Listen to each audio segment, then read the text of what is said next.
21 ലക്ഷം രൂപ on റോഡായി.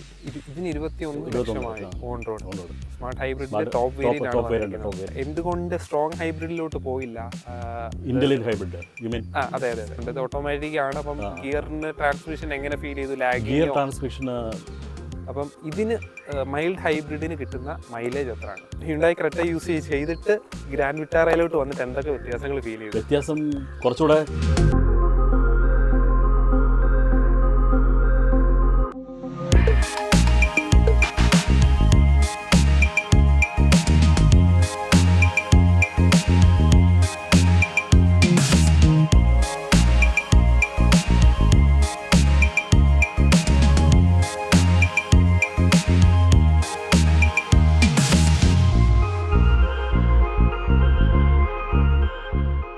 Hello friends, വാക്ക് വിത്ത് റിഫിൻ്റെ ഏറ്റവും പുതിയ എപ്പിസോഡിലേക്ക് സ്വാഗതം.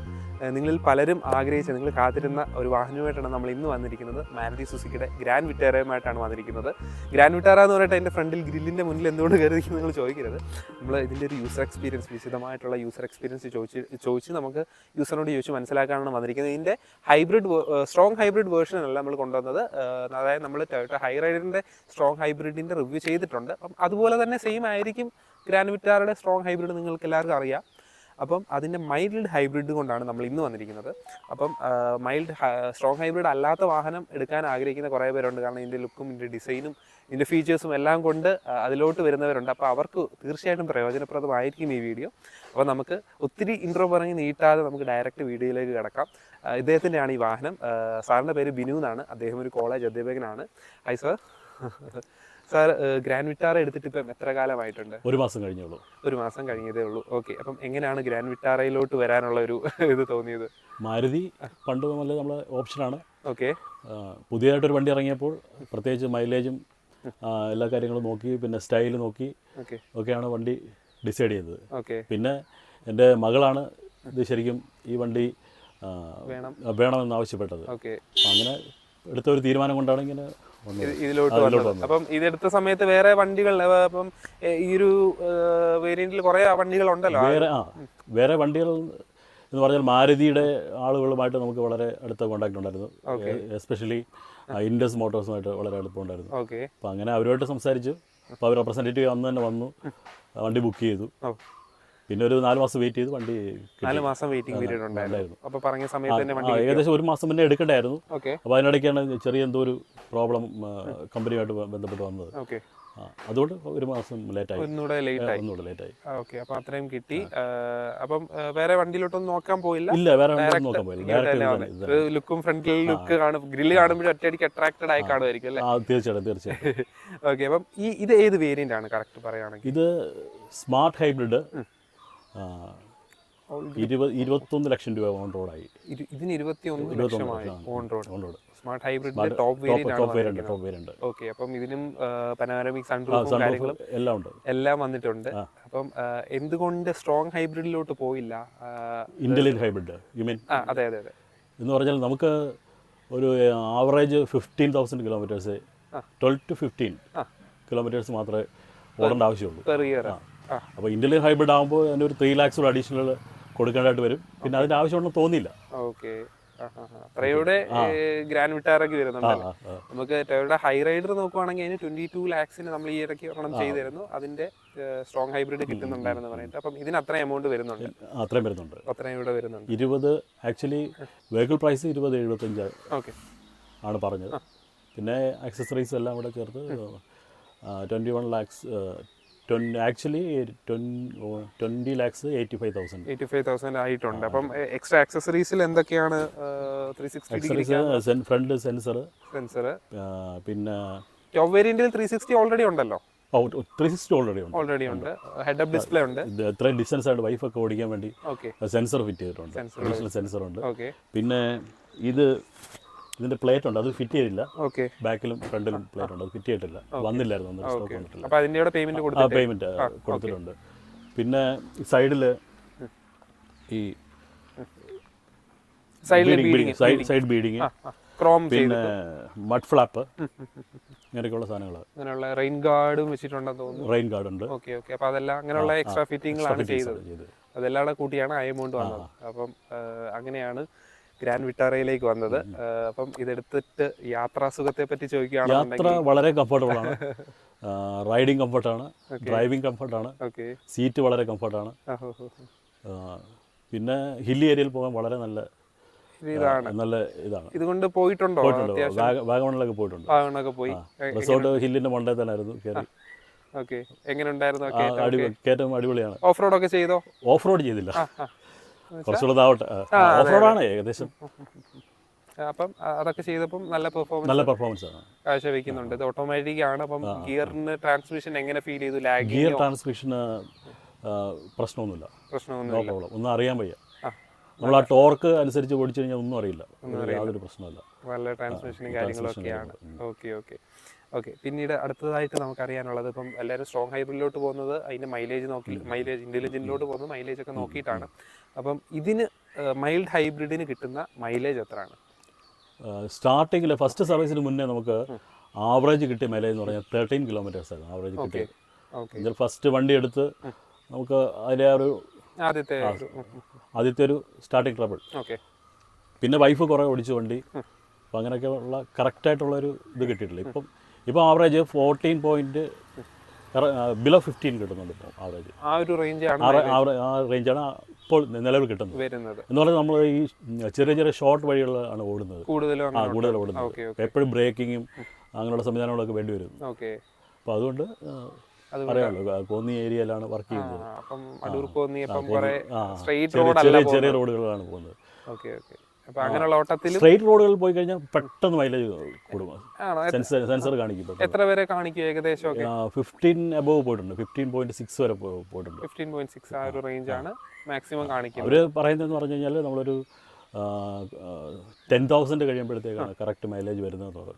അതായത് ഫസ്റ്റ് സർവീസ് കഴിയുമ്പോഴാണ് കറക്റ്റ് മൈലേജ് വരുന്നത്. ഇതിലും കുറച്ചുകൂടെ മൈലേജ് കിട്ടുമായിരിക്കും. ഈ തൊട്ടടുത്ത വീട്ടിലെ പയ്യന് വർക്ക്ഷോപ്പിലെ സൂപ്പർവൈസറാണ്, പോപ്പുലറിലെ. അപ്പോൾ അവർ പറയുന്നത് ചില ആളുകൾക്കൊക്കെ നല്ല മൈലേജ് കിട്ടുന്നുണ്ട്, 20 ഒക്കെ കിട്ടുന്നുണ്ട്. നമ്മളതിലെ ഒരു ഇത് കൃത്യമായിട്ട് പഠിച്ചിട്ടില്ല. കുറച്ചുകൂടെ ഓടിച്ച് കഴിയുമ്പോഴത്തേക്ക് അതിന്റെ ഒരു ഐഡിയ കിട്ടുമ്പോൾ റെഡി ആവുമല്ലോ. 20 കിട്ടുന്നുണ്ട് ആൾക്കാർക്ക്. ഓക്കെ, അത് ശരി. ഓക്കെ, പിന്നീട് ഇതിന്റെ ഹെഡ്ലൈറ്റിനെ പറ്റിയും കുറച്ച് ഓരോരുത്തർ അഭിപ്രായങ്ങൾ പറയുന്നത് കേട്ടായിരുന്നു. ഹെഡ്ലൈറ്റിന്റെ ഒരു റിവ്യൂ ചോദിക്കണം എന്നുള്ളത്. ഹെഡ്ലൈറ്റ് വളരെ നല്ല സ്കാറ്റർ ചെയ്യാത്ത വളരെ നല്ല ലൈറ്റാണ്. ഓപ്പോസിറ്റ് വരുന്ന വണ്ടികൾക്ക് യാതൊരു ഡിസ്റ്റർബൻസും ഉണ്ടാവില്ല. വളരെ നല്ല ഇതാണ്, നല്ല വ്യൂ ആണ്. കാരണം റോഡിലേക്ക് തന്നെയാണ് ഇത് അടിക്കുന്നത്, ഒരു ശകലം പോലും പുറത്തേക്ക് പോകുന്നില്ല. അത്രയും ലെൻസ് അഡ്ജസ്റ്റ് ചെയ്ത രീതിയിലാണ് ആ ലൈറ്റ് വരുന്നത്. വളരെ നല്ല നല്ല രസം, നല്ല പ്രശ്നമൊന്നുമില്ല. അതുപോലെ ഡിക്കി സ്പേസ് നമുക്ക് മറ്റേ സ്ട്രോങ് ഹൈബ്രിഡിന് ഡിക്കി സ്പേസ് കുറച്ച് കുറവാണെന്നുള്ള ഒരു കംപ്ലൈന്റ് ഉണ്ട്. ഇതിന് അങ്ങനെയുള്ള പ്രശ്നങ്ങളൊന്നും ഇല്ല, ധാരാളം സ്പേസ് ഉണ്ട്, കിടന്നുറങ്ങാനുള്ള സ്പേസ് ഉണ്ട്. അതുപോലെ 360 ക്യാമറയുടെ ഒരു ക്വാളിറ്റി ഒക്കെ എങ്ങനെയുണ്ട് ഇതിന് വന്നേക്കുന്നത്? ഇൻബിൽട്ട് ആയിട്ട് വന്നല്ലേ, വേറെ ജയിച്ചല്ലോ? അല്ല, ഇൻബിൽട്ട് ആയിട്ട് വന്നതാണ്. നല്ല ക്വാളിറ്റി ആണ്, കംപ്ലീറ്റ് വ്യൂ ആണ്, 360 ഡിഗ്രി വ്യൂ ഉണ്ട്. കറക്റ്റ് അറിയാൻ പറ്റും, യാതൊരു സംശയമില്ല, ഒരു പ്രശ്നമില്ല. അതുപോലെ ഡിസ്പ്ലേയുടെ ആ ഒരു ലാഗോ ബഗ്ഗോ ഇല്ല, ഒന്നുമില്ല. നല്ല ക്വാളിറ്റി തന്നെ. ഓക്കെ. പിന്നീട് കുറച്ച് പേര് ടയറിന്റെ കാര്യങ്ങൾ ചോദിച്ചിട്ടുണ്ടായിരുന്നു. 17 ടയേഴ്സ് ആണല്ലോ വന്നിരിക്കുന്നത്. അപ്പം അതിന്റെ ഒരു ഡ്രൈവ് ചെയ്യുമ്പോൾ ടയർ കംഫോർട്ട് എങ്ങനെ ഒരു ഫീൽ ചെയ്യുന്നത്? സംബന്ധിച്ച് പ്രോബ്ലം ഇല്ല. കോർണറിംഗ് ഒക്കെ ചെയ്യുന്ന സമയത്ത് ഞാൻ സാധാരണ ചെറിയ ടയറുള്ള വണ്ടികളാണ് ഓടിച്ചുകൊണ്ടിരുന്നത്. അപ്പോൾ അതുകൊണ്ട് എന്നെ സംബന്ധിച്ച് ആയിട്ട് ഫീൽ ചെയ്യുന്നില്ല. ഈ ക്ലാസ്സിലെ ഏറ്റവും വലിയ ടയർ ഈ വണ്ടിക്കാണെന്നാണ് തോന്നുന്നത്, ഈ ക്ലാസ്സിലുള്ള വണ്ടികളിൽ. ക്രെട്ട ഓടിക്കാറുണ്ട്, ഓട്ടോമാറ്റിക് തന്നെ ഓടിക്കാറുണ്ട്. സിസ്റ്ററിന്റെ വണ്ടി അതാ ക്രെട്ട. അത് ശരി. അപ്പം ഹ്യുണ്ടായി ക്രെട്ട യൂസ് ചെയ്തിട്ട് ഗ്രാൻഡ് വിറ്റാറയിലോട്ട് വന്നിട്ട് എന്തൊക്കെ വ്യത്യാസങ്ങൾ ഫീൽ ചെയ്തു? വ്യത്യാസം കുറച്ചുകൂടെ കംഫർട്ടബിൾ ആണ്, കുറച്ചുകൂടെ കംഫർട്ടബിൾ ആയിട്ട് ഫീൽ ചെയ്യുന്നുണ്ട്. ക്രെട്ട പ്രോബ്ലം ഒന്നുമില്ല, എങ്കിലും അതിനേക്കാൾ കുറച്ചുകൂടെ ഒരു എന്താ പറയുന്നത്, ഒരു സ്റ്റെബിലിറ്റി, സ്പീഡ് എടുക്കുമ്പോൾ ഉള്ള ഒരു സ്റ്റേബിൾ ആയിട്ടുള്ള ഒരു മൂവ്മെന്റ്, ഇതെല്ലാം വളരെ കൃത്യമായിട്ട് കിട്ടുന്നുണ്ട്. ഇപ്പോൾ കോർണറിംഗ് ഒക്കെ വളവൊക്കെ പെട്ടെന്ന് അത്യാവശ്യം സ്പീഡ് എടുക്കുമ്പോൾ കറക്റ്റാണോ അതോ ഇതാണോ കുറച്ചുകൂടെ സൗകര്യമായിട്ട് തോന്നിയത്? ചെറിയൊരു പ്രശ്നം എനിക്ക് ഫീൽ ചെയ്യുന്നുണ്ട്, സൈഡ് ഇങ്ങനെ കംപ്ലീറ്റ് വ്യൂ എനിക്ക് ഹൈറ്റ് കുറവായിട്ടായിരിക്കും കംപ്ലീറ്റ് വ്യൂ കിട്ടുന്നത് അത് ശീലമായി കഴിഞ്ഞാൽ പ്രശ്നമില്ല, പ്രോബ്ലമല്ല. ഹൈറ്റ് അഡ്ജസ്റ്റ്മെന്റ് ഉണ്ട്, ഡ്രൈവർ സീറ്റ് ഹൈറ്റ് അഡ്ജസ്റ്റ്മെന്റ് ഉണ്ട് വന്നിട്ടുണ്ട്. അതെല്ലാം മാനുവലാണ് വന്നിരിക്കുന്നത്. അത് ഇലക്ട്രോണിക് കൊടുത്തിരുന്നെങ്കിൽ നല്ലതായിരുന്നു. ഇത്രയൊരു എമൗണ്ട് കൊടുത്തിരുന്നു. അത് കുറെ അങ്ങനെയുള്ള ചെറിയ പ്രശ്നങ്ങളുണ്ട്, ചെറിയ കാര്യങ്ങളുണ്ട്. ഓക്കെ, അപ്പൊ അതുപോലെ വേറെ എന്തൊക്കെ പോരായ്മകൾ ഈ വണ്ടിക്ക് തോന്നിയിട്ടുണ്ട് ഗ്രാൻഡ് വിറ്റാറ എടുത്തിട്ട്? ഇതുകൂടെ ഉണ്ടായിരുന്നെങ്കിൽ കൊള്ളാമായിരുന്നു, അല്ലെങ്കിൽ മോശമായിട്ട് തോന്നി എന്തൊക്കെയാണ്? മോശമായിട്ട് എന്നെ സംബന്ധിച്ച് പ്രത്യേകിച്ച് ഒന്നും തോന്നിയില്ല. ഇനി കുറെ ഓടി കഴിയുമ്പോൾ ഇപ്പൊ ഏകദേശം 1500 കിലോമീറ്റർ ആയിട്ടുള്ളൂ. ഓടി കഴിയുമ്പോൾ എന്തെങ്കിലുമൊക്കെ ഫീൽ ചെയ്യുമായിരിക്കും മേ ബി, ചെറിയ ഇത് പറഞ്ഞ പോലെ, അതായത് സീറ്റിന്റെ അഡ്ജസ്റ്റ്മെന്റ് അങ്ങനെയുള്ള ചെറിയ പ്രശ്നങ്ങൾ ഉണ്ടാവും. ബാക്കി പിന്നെ ഇതിന്റെ എല്ലാം കംപ്ലീറ്റ് ഒന്നുകൂടെ ഷോറൂമിൽ പോകാൻ പറ്റില്ല, കംപ്ലീറ്റ് കാര്യങ്ങൾ ഞാൻ പഠിച്ചിട്ടില്ല. സെൻസർ കാര്യങ്ങൾ സൺറൂഫ് ഒക്കെ ഓണാക്കി ഓടിച്ചിട്ടുണ്ട്. സൂപ്പറാണ്. ഈ ക്ലാസ്സിലെ ഏറ്റവും നല്ല സൺറൂഫാണ്. നല്ല അടിപൊളിയായിട്ട് തന്നെ ഉണ്ട്, വളരെ നല്ല ഇതാണ്. പിന്നെ AC ഒക്കെ വളരെ നല്ല കൂളിംഗ് ആണ്, പെട്ടെന്ന് തന്നെ കൂളാവും. ഈ പാനോരമിക് സൺറൂഫിന്റെ കുറച്ച് പേര് ഇങ്ങനെ ചോദിച്ചിട്ടുണ്ടായിരുന്നു അതിന്റെ ഒരു ക്വാളിറ്റി, അതായത് വെയിലടിക്കുമ്പോഴത്തെ പ്രശ്നം അങ്ങനെ എന്തെങ്കിലും ഇല്ല. AC നല്ല ലോയിൽ ഇട്ട് കഴിഞ്ഞാൽ വളരെ പെട്ടെന്ന് തന്നെ കൂളാവുന്നുണ്ട്, പ്രശ്നമില്ല. പിന്നെ ഒരു നെറ്റുണ്ട്, ഒരു നെറ്റുണ്ട് അടിയിൽ നെറ്റുണ്ട്, അതിട്ട് കഴിഞ്ഞാൽ ഒരു പ്രശ്നമില്ല. ഓക്കെ, അപ്പൊ അത് തുറന്നിട്ടിട്ട് സൺറൂഫിന്റെ ഗ്ലാസ് തുറക്കാതിട്ടിരുന്ന് കഴിഞ്ഞാൽ എങ്ങനെ ഉണ്ടാകത്ത്? AC ഇട്ട് കഴിഞ്ഞാൽ നല്ല തണുപ്പാണ്. ഇല്ല പ്രശ്നമില്ല, അങ്ങനെ പ്രശ്നങ്ങളില്ല, ഫീൽ ചെയ്തിട്ടില്ല, നിലവിൽ ഇതുവരെ ഫീൽ ചെയ്തിട്ടില്ല. അറിയില്ല, അതൊന്ന് കൺസിഡർ ചെയ്യണം. തീർച്ചയായിട്ടും നമ്മള് ജസ്റ്റ് ഒരു ഫസ്റ്റ് ഇംപ്രഷൻ മാത്രമാണ് ചോദിക്കുന്നത്. ലോങ് എക്സ്പീരിയൻസ് നമ്മൾ പിന്നീട് നമ്മൾ ഇനി ചൂട് കുറച്ചുകൂടെ കൂടുന്ന സമയത്ത് എന്തെങ്കിലും ഫീൽ ചെയ്യുമെന്ന് അറിയില്ല. ഓക്കെ. അപ്പൊ പിന്നെ അടുത്തതായിട്ട് ഇതിന്റെ സർവീസിന്റെ കാര്യങ്ങളാണ്. അപ്പം സർവീസിന് അവർ എത്ര കിലോമീറ്റർ? 10,000 ആണ് ഫസ്റ്റ് സർവീസ്. ചെക്കപ്പ് 1000 കിലോമീറ്റർ അത് കഴിഞ്ഞു. സെക്കൻഡ് 10,000 ആണ്. 10,000. അപ്പൊ 10,000 എത്രയാണ് എമൗണ്ട് വല്ലതും അങ്ങനെ പറഞ്ഞിട്ടുണ്ടായിരുന്നോ? ഇല്ല, 10,000 എമൗണ്ട് ഒന്നും പറഞ്ഞില്ല, പ്രത്യേകിച്ച് ഒന്നും പറഞ്ഞില്ല. ഏകദേശം ചോദിച്ചില്ല. ഓക്കെ, പിന്നെ ബാക്കി ഡ്രൈവ് ചെയ്യുമ്പോൾ ലോങ്, അപ്പൊ ഈ വാഗമണ്ണൊക്കെ പോയ സമയത്ത് കൂടെ യാത്ര കൂടിരുന്ന് യാത്ര ചെയ്യുന്നവർ, ബാക്ക് സീറ്റിൽ ഒക്കെ ഇരുന്നവര്, അവരൊക്കെ എങ്ങനെയാണ് ഒരു ബാക്ക് സീറ്റിൽ എൻ്റെ ഒരു കൊളീഗ് 6 ഫീറ്റ് എബോവ് 6 ഫീറ്റ് ഉള്ള ആളെന്നോട് പറഞ്ഞാണ് ബാക്ക് സീറ്റിന് എന്തോ കംപ്ലൈന്റ് ഉണ്ടെന്ന്. അദ്ദേഹത്തിനെ വെച്ചുകൊണ്ട് ഞാൻ കുറച്ച് ലോങ് ഡ്രൈവ് പോയി. അപ്പോൾ വളരെ കംഫർട്ടബിളാണ്, ഒരു പ്രശ്നമില്ല. ഈ സൈഡ് തട്ടുന്ന ആൾക്കാർ ഇങ്ങനെ ഒരു സംശയം പറഞ്ഞു, ഒരു പ്രശ്നമില്ല, ലെഗ് എല്ലാം കറക്റ്റ് ആയിട്ടുണ്ട്, ഒരു പ്രശ്നമില്ല, നല്ല ഇതാണ്. ബോഡി റോളിംഗ്, വളവൊക്കെ എടുക്കുമ്പോൾ നല്ല വീശി, അത് പിന്നെ സാധാരണ ഈ ഉള്ള പോലെ ഹാച്ച് ബാഗിനുള്ളത് പോലെ തന്നെയുള്ള ഒരു അത് മാത്രമേ ഉള്ളൂ. SUV ഉള്ളതുപോലെ തന്നെ, SUVക്ക് ഉള്ളതുപോലെ തന്നെ ഇതേ ഉള്ളൂ. ഓക്കെ, അപ്പം നമുക്ക് അത്യാവശ്യം നിങ്ങൾ ചോദിച്ച കുറേ ചോദ്യങ്ങളെല്ലാം കവർ ചെയ്തിട്ടുണ്ട് എന്ന് വിശ്വസിക്കുന്നു. നമ്മൾ തീർച്ചയായിട്ടും ഒരു ലോങ് റൺ ഒക്കെ ഓടിയിട്ട് വിശദമായിട്ട് നമ്മൾ വേറെ തീർച്ചയായിട്ടും ചെയ്യും. 2500 കിലോമീറ്റർ ഓടി കഴിയുമ്പോൾ 5000 കിലോമീറ്റർ ആകുമ്പോഴത്തേക്ക് ഏകദേശം അറിയാൻ പറ്റും. ഇപ്പൊ ഫസ്റ്റ് സർവീസ് കൂടെ കഴിയുമ്പോഴത്തേക്ക് നല്ല ഒരു ഐഡിയ കിട്ടും. ഒന്നാമത് ടെക്നോളജി ചാർജ് ആവുന്നതിന്റെ കാര്യങ്ങളൊന്നും നമുക്കറിയില്ല, അത് ഏത് രീതിയിലാണ്. പിന്നെ ടോർക്ക് കൺട്രോൾ ആണെന്ന് മകൾ പറഞ്ഞു, അവൾ ബോഷിലാണ് വർക്ക് ചെയ്യുന്നത്, ഇൻവെർട്ടറിൽ തന്നെയാണ് വർക്ക് ചെയ്യുന്നത്.